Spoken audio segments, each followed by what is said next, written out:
Muito bem, paz do Senhor a todos.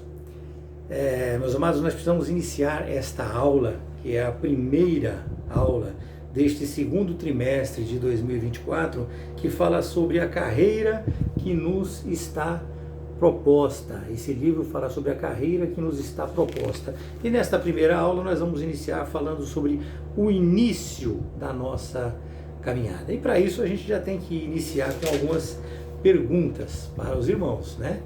E essa pergunta já vem bem direto no foco da necessidade que nós temos para nos preparar em uma vida para estar com Cristo, né?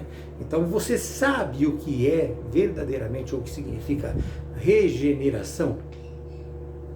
Esta é uma pergunta que é proposta de cara para nós quando nós nos apresentamos e nos voluntariamos a servir a Cristo. O que é preciso, o que é necessário para que nós possamos entrar na eternidade.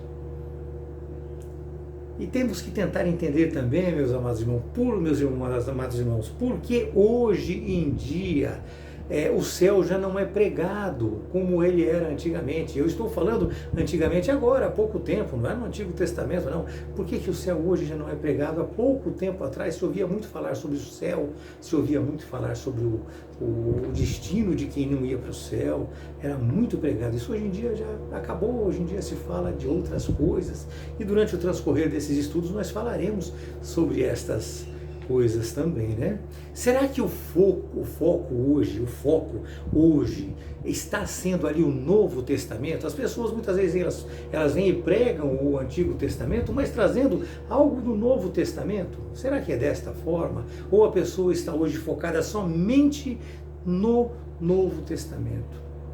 E assim as pessoas acabam se esquecendo um pouco do Antigo Testamento. Aqui nós vamos descobrir o início da nossa caminhada, como deveria ser. Hoje nós esclareceremos estas questões para vocês. Qual é a importância de nós sermos cristãos? Qual é o objetivo de vivermos aqui, aonde nós vivemos, nesta terra, e sobre Deus nos propor ali uma carreira para que nós sigamos esta carreira e sejamos vencedores, né? Por um acaso seriam estas carreiras diferentes para cada ser humano? Ou será que não?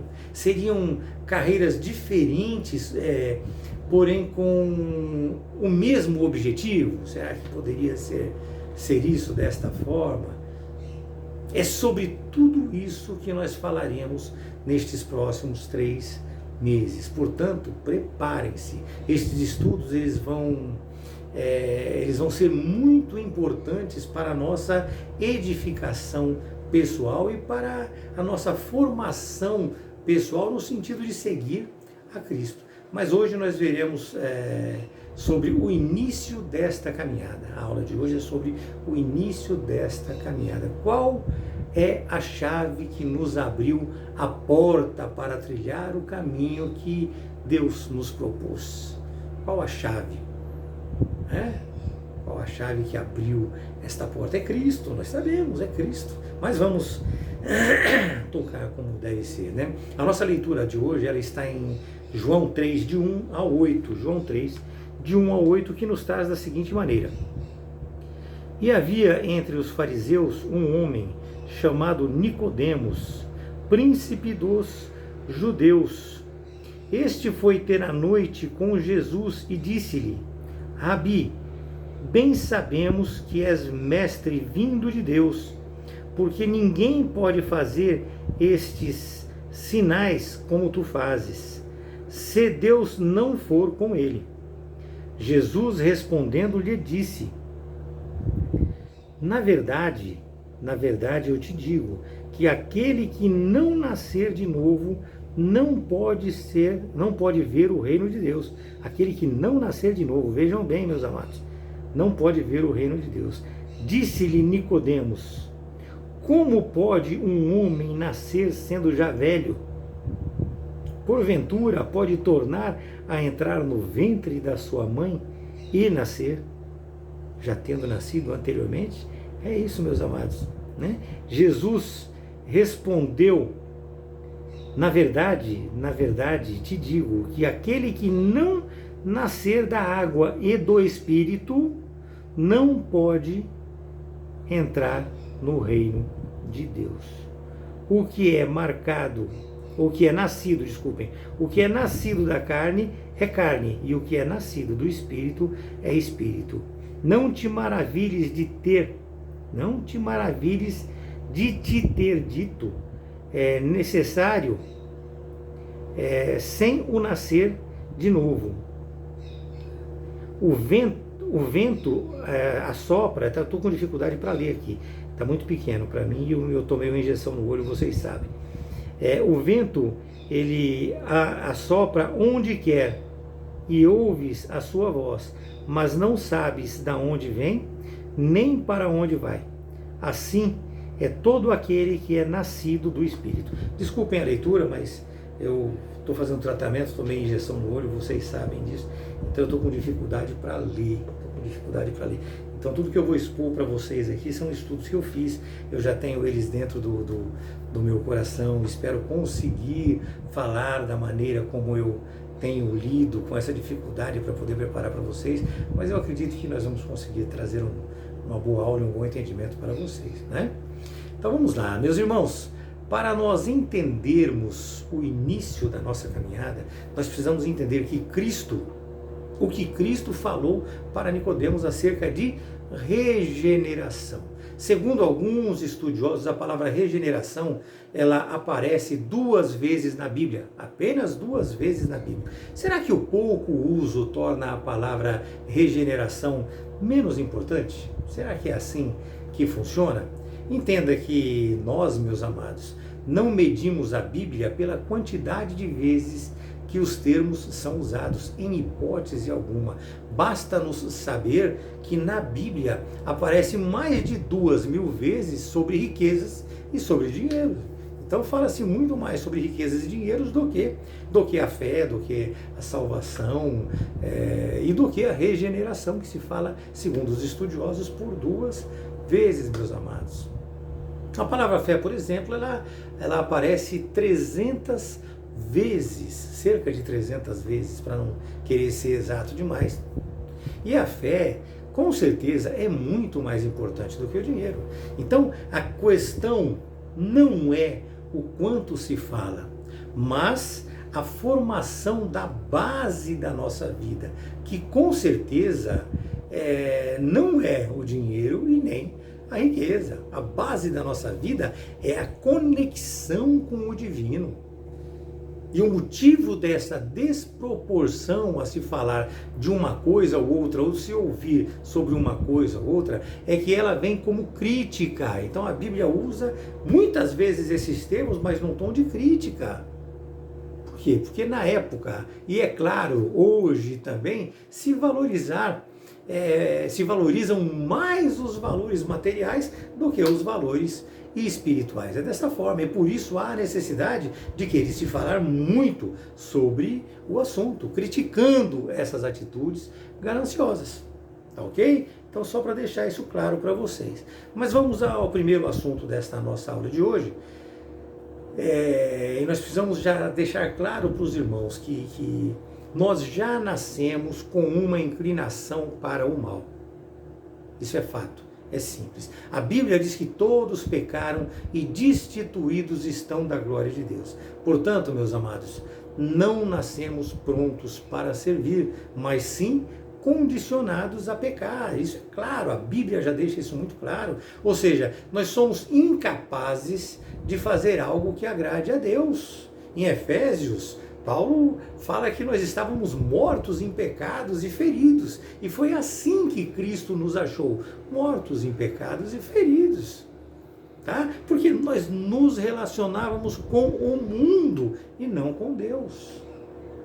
Ou seja, convivíamos com o mundanismo. E assim, nos permitimos moldar por este mesmo mundanismo. Porque é onde o ser humano encontra o quê? É onde ele encontra certas amizades, é onde ele encontra relacionamentos. E não tão inocentemente assim, nós vamos nos envolvendo, nós vamos nos tornando meio que iguais ao meio onde nós convivemos. E aí nós passamos a aceitar quase que como normais os seus maus costumes. Nós vamos agregando isso a nós. Vamos aceitando isso, os vícios, nós vamos aceitando os pecados e achando isso tudo dentro de uma normalidade, porque é o convívio natural do ser humano. Enfim, meus amados, enquanto nós estivermos entregues a isto, nós só teremos olhos para o mundo e para o seu mundanismo. Enquanto nós estivermos aceitando, participando, vivendo e permitindo isso, nós só teremos olhos para o mundo e para esse mundanismo que nos é apresentado. Paulo, portanto, ele deixa muito claro que nós nascemos para fazer o que é errado, para fazer o que é mal. E é por isso que ele mesmo diz que aquilo que ele queria fazer, ele não conseguia. Mas o que ele não queria, quando se apercebia, ele já estava fazendo o mal. Veja também, meus amados, Davi, ele diz assim: em pecado concebeu a minha mãe. Ali ele não estava falando da mãe, ele estava falando da condição do ser humano. O ser humano, ele já está condicionado ao pecado.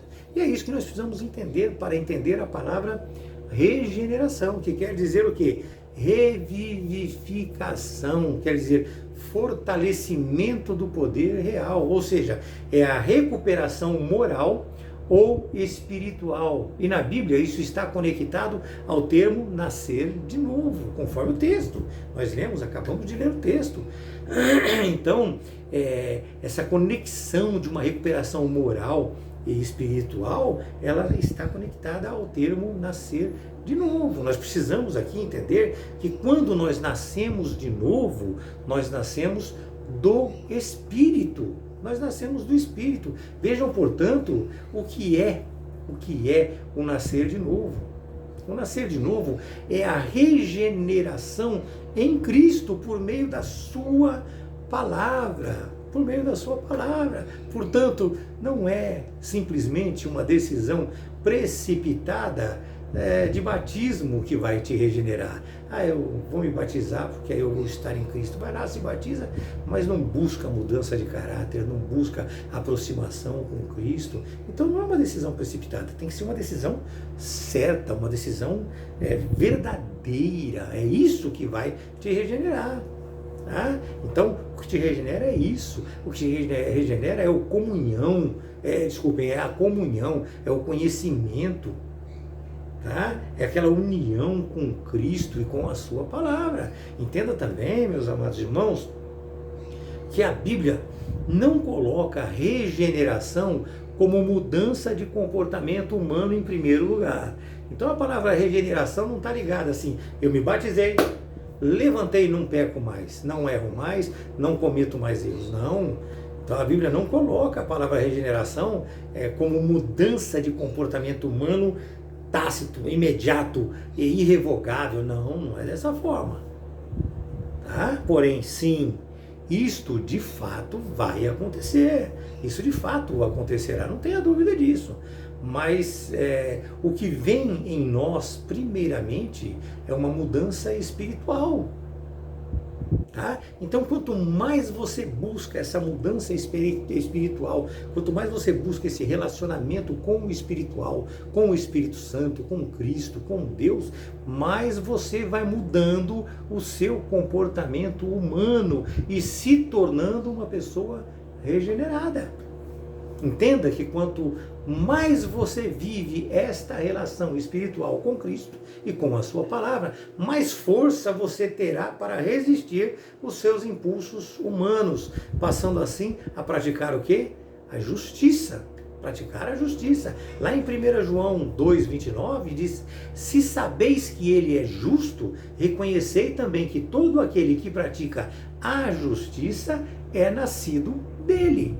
Simples e direto, não há dúvida com relação a essas coisas. Portanto, nós nascemos propensos ao pecado, mas também temos a possibilidade de uma vida.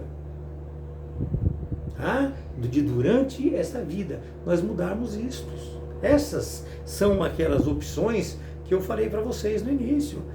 Se nós continuarmos no mundanismo, nós perderemos o relacionamento com Deus. Agora, se nós vivermos a palavra de Deus, nós vamos passar a ter uma comunhão com Deus e conseguir o que nós almejamos, que é ter esse convívio, ter e cumprir a palavra de Deus, ter conexão com outras pessoas ou ter uma vida com Deus.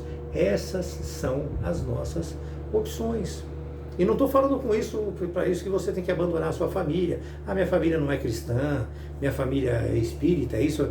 Meus amigos não são. Não estou falando para isso, para ele que você tem que perder totalmente a conexão. Porque você não pode perder a esperança, você não pode perder a expectativa, você não pode perder a oportunidade de estar ali apresentando Deus para eles. Então você vai ter um relacionamento, você só não vai se juntar a eles para adorar as mesmas coisas, para viver as mesmas coisas, para participar de certas coisas, mas você em toda oportunidade vai estar junto para poder levar a eles a palavra de Deus. Nós temos que amar até os nossos inimigos, assim diz o Senhor, ou não é o que está escrito? Não é verdade? É exatamente isso. Então nós precisamos ter conexão com as pessoas, sim, mas nós devemos ter uma vida com Deus. E isto sim é viver como cristão, estar como cristão, buscando e tentando levar a salvação para outras pessoas. Meus amados, a escolha ela é minha, a escolha é sua. Nós somos aquilo que nós decidimos ser. Nós somos aquilo que decidimos sobre as nossas vidas. Deus nos apresenta a verdade. Porém, nós é quem escolhemos o nosso destino. Somos nós que escolhemos o nosso destino, não é outra pessoa. Você só faz aquilo que você quer. Um exemplo que eu vou dar para vocês, eu posso aqui agora decidir desligar esta aula e pronto, sou eu quem decido. Quem decide sou eu, desligo a aula, acabou a aula. Vocês podem até prosseguir, mas sem mim. E assim, meus amados, nós decidimos ser fiéis ou não. Da mesma maneira que eu posso decidir o que eu vou fazer da minha vida, eu posso decidir se eu vou ser fiel ou se eu não vou ser fiel ao Deus que eu estou conhecendo, que eu passei a conhecer. Agora, se eu quiser me manter ao lado de Deus, deve ser, sem dúvida nenhuma, como nós falamos sempre, por amor. Deve ser com sinceridade, deve ser uma escolha própria, minha, não é por uma imposição. Tudo que você faz para Deus por imposição, Ele não aceita. Tem que ser feito tudo de boa vontade. Tá? Portanto, se eu quero iniciar uma nova história, uma caminhada com Deus, eu preciso, meus amados, me conscientizar de que uma vida sem Ele é uma vida ineficaz. É uma vida sem sentido nenhum. É uma vida onde nós nascemos, crescemos, vivemos e morremos para absolutamente nada. Nós nascemos, passamos pela infância, passamos pela juventude, pela adolescência, nos tornamos adultos, envelhecemos e morremos. A nossa vida não vai servir para absolutamente nada. É dessa maneira, se nós quisermos viver por viver. Nós passaremos por tudo isso sem nenhum objetivo.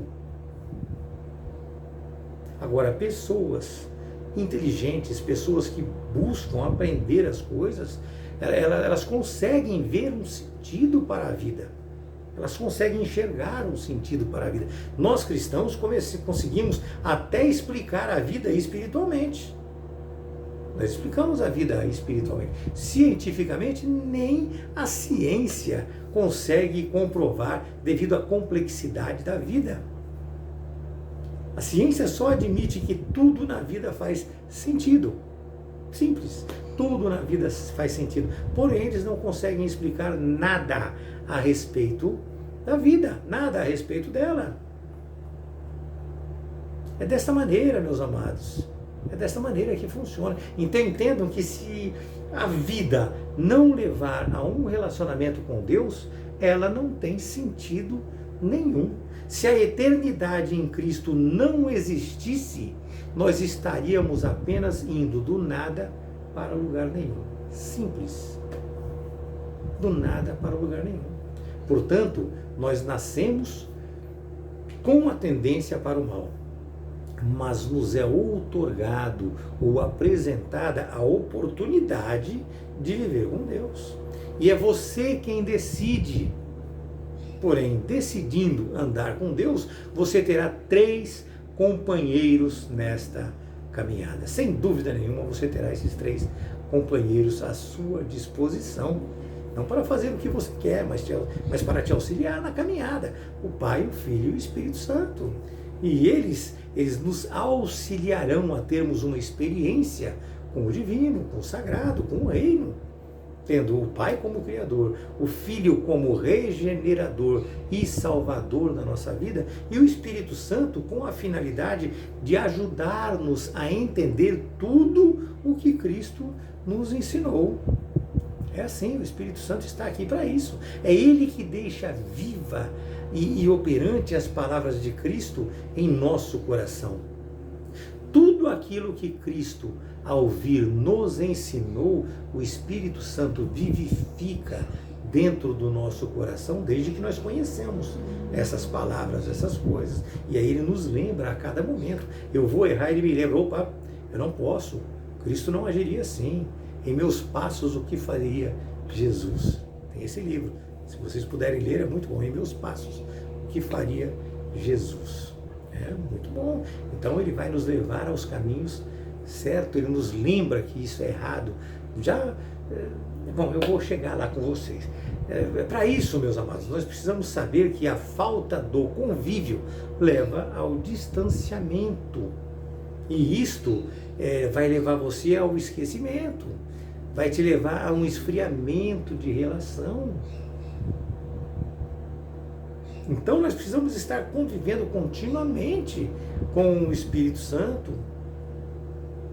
Tá? Então esse esfriamento de relação funciona tanto no físico, no familiar. Você tem um parente seu, você tem um pai, uma mãe, um tio, você de repente se afasta dele por um motivo ou outro e não vê mais ele, você vai indo, vai esquecendo, vai indo. Quando você pensa que não, você só lembra dele em alguns momentos, e raros momentos, hein?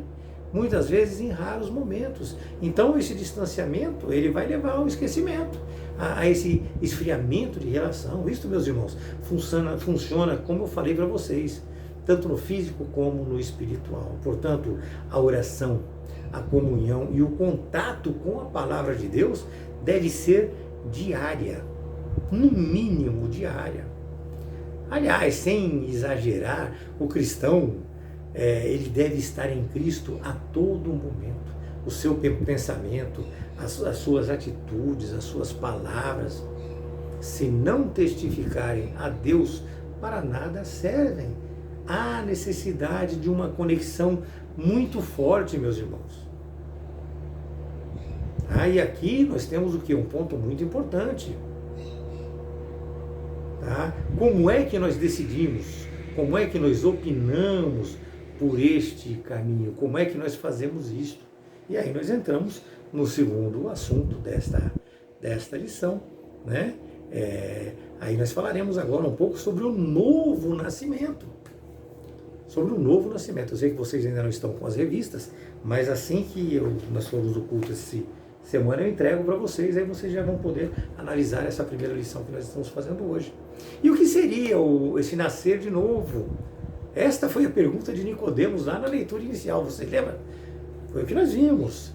O que é nascer de novo? Então vejam, meus irmãos, que Nicodemos, ele era um intelectual e ele não entendeu o conceito de nascer de novo. O intelectual não entendeu o conceito de nascer de novo. E às vezes nós ficamos cobrando pessoas aqui que têm até pouca cultura, não é o caso aqui, mas ficamos cobrando. Você tem que nascer de novo. E a pessoa muitas vezes ela não sabe o que é nascer de novo. Nicodemos falou, né? Se eu já existo, como nasceria de novo? Acaso eu voltaria para o ventre da minha mãe? Na verdade, é assim, muitas pessoas até pensam dessa maneira. As pessoas até sabem que esse nascer de novo é uma coisa espiritual, mas as pessoas não conseguem entender. Então Cristo responde a ele, responde a ele: muito me admira você, sendo mestre em Israel, não conhecer estas coisas. Uma pessoa que era mestre em Israel, conhecia todo o testamento, ele não conhecia essas coisas. Quando Cristo falou desta maneira para ele, Cristo quis dizer a ele que ele havia falado que o que Cristo estava falando não era algo novo, era coisas já profetizadas anteriormente, foram verdadeiramente profetizadas. Ele falava ali para ele, esse pequeno texto que nós lemos hoje no início da aula, fala totalmente desde o de Gênesis, meus amados. Desde Gênesis, o que é nascer de novo. Então nós precisamos entender este nascer de novo, né? Então, se a gente for lá em Ezequiel, ele disse que o Espírito de Deus entraria no coração dos homens. Lá em Ezequiel 36, 26, ele diz assim, né? Dar-vos-ei um coração novo e porei dentro de vós o Espírito novo. Tirarei de vós o coração de pedra e vos darei um coração de carne.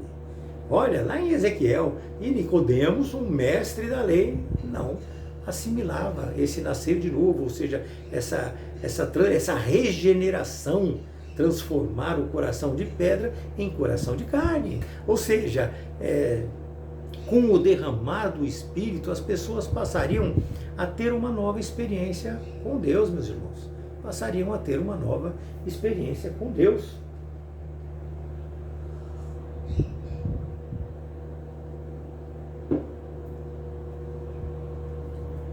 Portanto, meus amados, a entrada no reino ela é feita pelo novo nascimento. Ou seja, ali Cristo se remete ao Éden. Ele está falando sobre o Éden. Aquilo que o homem perdeu no Éden, Cristo veio reconstruir. Ele veio a reconstruir, ele veio refazer. E por que novo nascimento? A gente fica sapateando e não fala, né? Por quê? Porque Adão, ele morreu no Éden. O homem, ele morreu ali no Éden, passando assim a ter uma inclinação para o pecado, uma inclinação para o mal. E o que Cristo veio fazer? Ele veio renovar, ou seja, ele veio refazer aquilo que Adão perdeu ali no Éden. Simples. Este é o novo nascimento. O homem, ele se perdeu ali no Éden e agora Cristo veio para restaurar, para regenerar este homem. Portanto, o novo nascimento não é algo novo. É algo profetizado já no Antigo Testamento. E as pessoas hoje estão muitas vezes falando somente do Novo e esquecendo do Antigo Testamento. Tá? Então, o Novo Testamento, ele é a porta de entrada para uma perspectiva e uma experiência com o divino. Só que não há como se relacionar com o divino se ele não proporcionar este novo nascimento. Ele tem que proporcionar este novo nascimento. Entenda que nós estávamos mortos. Portanto, alguém, não é alguma coisa, alguém tem que provocar esta ação em nós, porque nós, por nós mesmos, nada podemos. Está na Bíblia, nós sabemos, nós já lemos, nós por nós mesmos não temos competência e capacidade para nada. Esta ação deve ser externa. Portanto, meus amados, alguém com autoridade sobre mim, sobre nós, precisa provocar isto em nós, precisa nos dar uma nova vida. E nós vemos que Cristo, naquele momento, usa a água e o Espírito ao falar para Nicodemos. Não é verdade? A água e o Espírito. A água aqui é literalmente, meus irmãos, a palavra de Deus. Pois é impossível alguém ser vivificado e nascer de novo sem ouvir e sem viver a palavra de Deus. Romanos 10, 17 é direto. Assim, a fé vem pela pregação e a pregação pela palavra de Cristo. Então nós precisamos ouvir a palavra para obtermos essa fé, para sermos renovados. É, portanto, impossível, veja o termo, é, portanto, impossível restaurar pessoas por atividades humanas, sociológicas ou por até mesmo ações humanitárias. Portanto, essas ações comunitárias isoladas não têm a capacidade de reconectar pessoas com Deus em hipótese alguma. É somente a palavra de Deus que tem o poder de fazer isto pelo ser humano. Entenda que a palavra de Deus não é apenas um conceito, não é um conceito, não é um achismo, é uma pessoa. A palavra de Deus diz assim: santifica-os na verdade, a tua palavra é a verdade. Veja o que disse Jesus: eu sou o caminho, eu sou a verdade, eu sou a vida. Ou seja, ao se apresentar a palavra de Deus às pessoas, estamos apresentando a pessoa de Deus, que é capaz de mudar a mentalidade humana, que é capaz de regenerar a sua alma. E assim, com a mudança ocorrida e com a consciência real do certo e do errado. Por quê? Eu vou explicar para os irmãos. Porque até ali, meus amados, nós até tínhamos uma noção e temos uma noção. Se uma pessoa mesmo não sendo cristã, ela sabe que não pode roubar, é errado. Ela sabe que não pode xingar, mas ela xinga. Ela sabe que não pode roubar, mas ela rouba. Ela abre exceção. Ela sabe que não pode furtar, mas ela furta. Sabe que não pode adulterar, mas adultera. É aceitável, humanamente falando, isso tudo para as pessoas, né? Mas aí, quando nós deixamos, quando nós estamos convivendo com tudo isso, nós aceitamos esses erros como que se fossem banais, né? Mas aí nós passamos a viver uma nova vida. Nós passamos a conhecer a Cristo, passamos a conhecer as leis divinas, passamos a conhecer as Escrituras sagradas. Então agora nós não banalizamos mais nada, nós temos a certeza do certo e do errado. E nós sabemos que a decisão é minha, é eu quem decido se eu vou errar ou se eu vou acertar, se eu vou fazer certo, se eu vou fazer errado, se eu vou pecar ou não. Sou eu que escolho como viver e o que fazer, fazendo parte do reino ou não. É desta maneira, meus amados. Nós precisamos entender que não é a religião que te faz nascer de novo. Não é a religião. Não adianta você ser religioso. Mesmo porque a religiosidade, ela cria normas que Deus jamais pensou que elas existiriam dentro da igreja. Sabe, as pessoas que administram e coordenam as igrejas, não todas, sempre temos as exceções, elas colocam fardos pesados sobre os ombros das pessoas.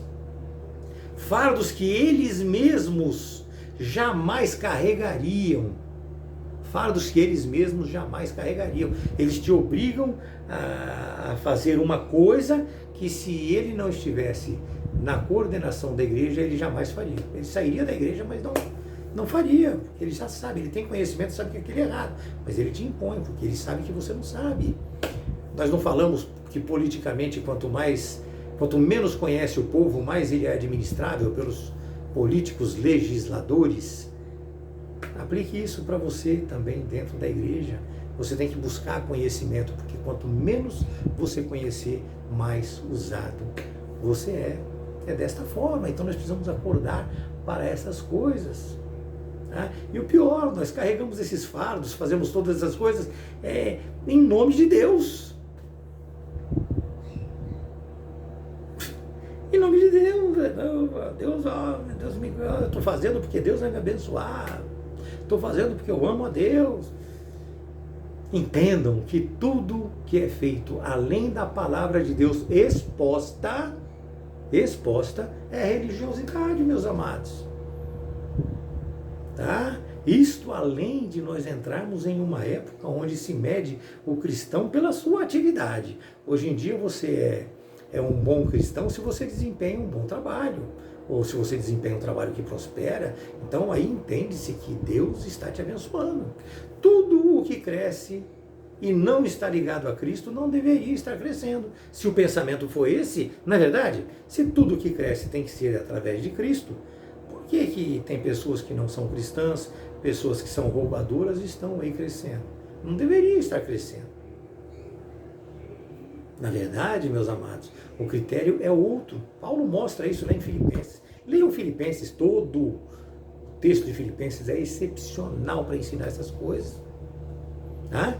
Porque o dar certo, muitas vezes, não é sinal de bênção de Deus. Simplesmente está dando certo. Portanto, cristãos, parem de medir a espiritualidade pela quantidade de likes, pela quantidade de visualizações, pela quantidade de alunos. Lembre-se que todo o nosso pensamento deve se passar pelo critério da palavra. Religião, meus amados, é estratégia pura. Se não está dando certo, eles mudam os critérios.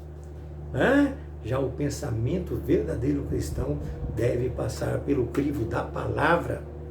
Para nós cristãos, isso não vale.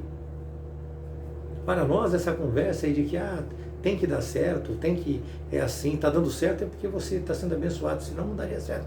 Para nós isso não vale, não. A palavra de Deus, ela é imutável, ela é infalível. Nós vivemos sobre as bênçãos de Deus, sim, mas também sobre o jugo dos nossos atos. Se nós cometemos erros, nós pagaremos por eles. Se nós acertamos, nós estaremos bem. É desta maneira, meus amados. É desta maneira que funcionam as coisas verdadeiramente de acordo com a palavra de Deus, de acordo com a Escritura Sagrada. Deus vai te abençoar? Vai te abençoar. Você pode ficar rico? Pode ficar rico. Sobre bênçãos de Deus? Sobre bênçãos de Deus. Mas você pode também não ficar e você ser uma pessoa abençoada por Deus. Nós precisamos aprender a ler, entender e estudar a palavra de Deus. É dessa maneira. O terceiro assunto que nós vamos entrar, ele é bem direto. Na verdade, essa aula aqui, ela é muito direta, ela explica direitinho o que ela quer. As outras é que vai dar um esparramo geral no nosso coração. Mas essa, ela é bem tácita. Então o assunto agora vai falar o quê? Do Novo Testamento. E quando a gente fala do Novo Testamento, nós precisamos entender que nós não podemos menosprezar em hipótese alguma o Antigo Testamento.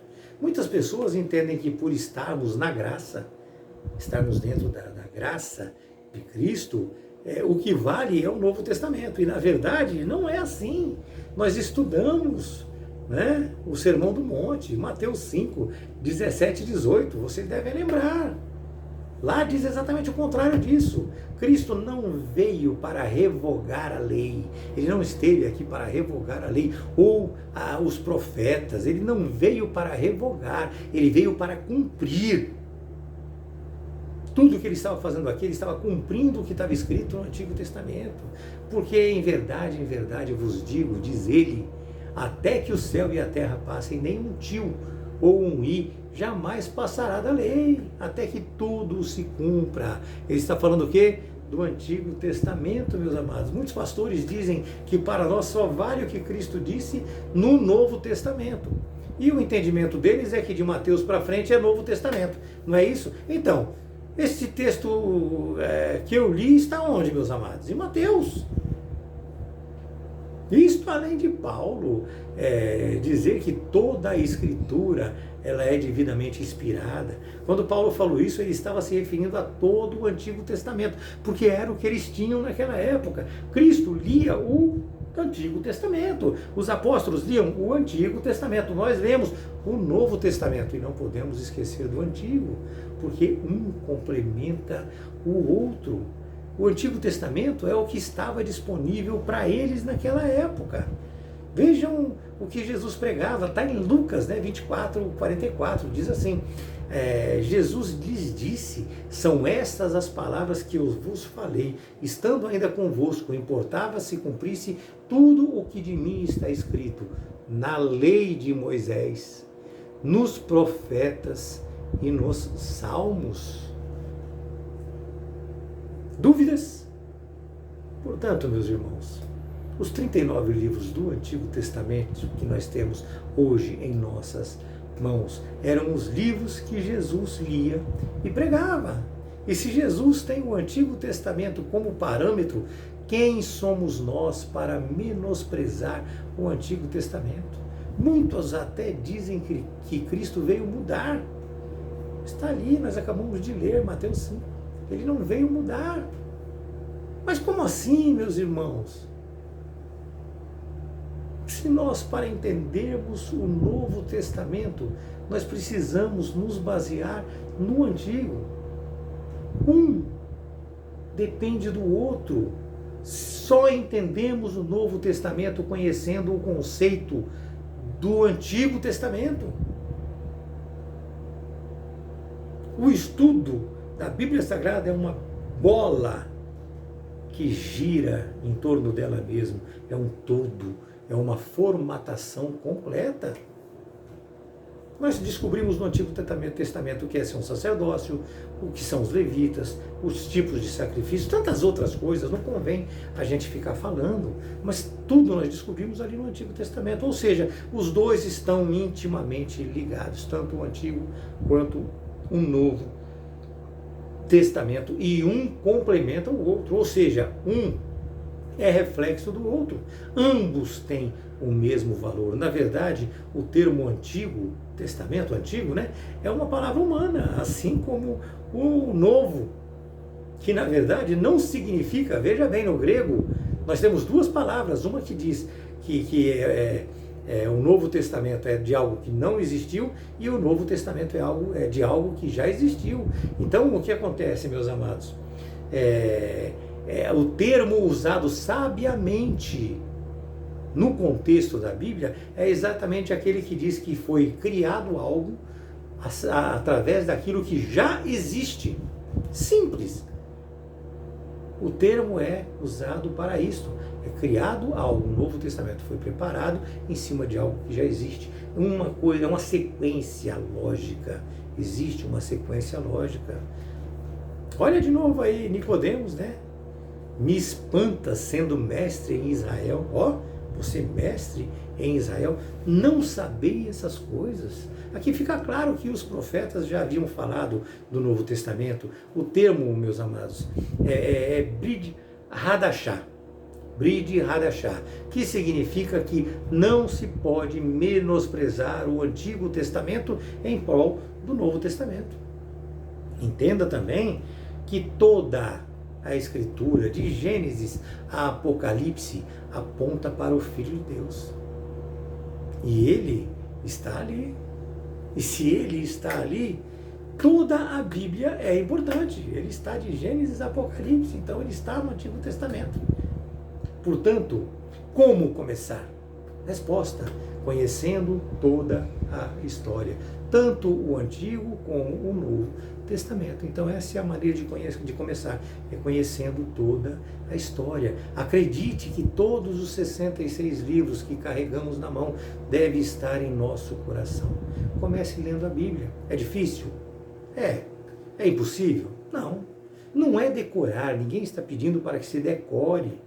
É se relacionar com eles, é aprender com eles, com os escritos bíblicos, é ter condições de, quando ouvir, poder confirmar, como faziam os bereanos. O pastor falou uma coisa para você, eu tenho certeza que vocês que estão aqui na aula, o pastor falou uma coisa aquele dia que eu sei que não era certo, mas ele falou. Então é isso, é nós termos na nossa mente uma base para que nós possamos olhar e confrontar com o que está sendo dito, com o que nos está sendo falado. E assim você vai aprender e vai começar a viver os melhores momentos da sua existência nesta terra. E ainda vai herdar as promessas divinas para todos os seus. Cristo fez promessas para todos nós e nós seremos herdeiros.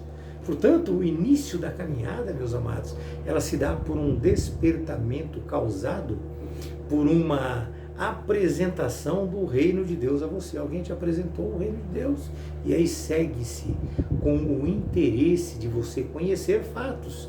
E assim, crendo e tendo fé, há uma busca de mais e cada vez de mais, que começa a envolver a sua alma e o seu coração.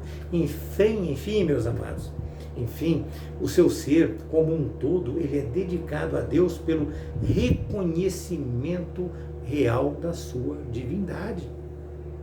o acúmulo de conhecimento, o acúmulo de relacionamento, vai trazendo para dentro do seu coração amor, vai trazendo para dentro do seu coração comunhão, vai trazendo para dentro de você os frutos do Espírito Santo que nós falamos sempre. Quando você pensar que não, você está aí passeando pela vida, quase que flutuando nos braços de Jesus.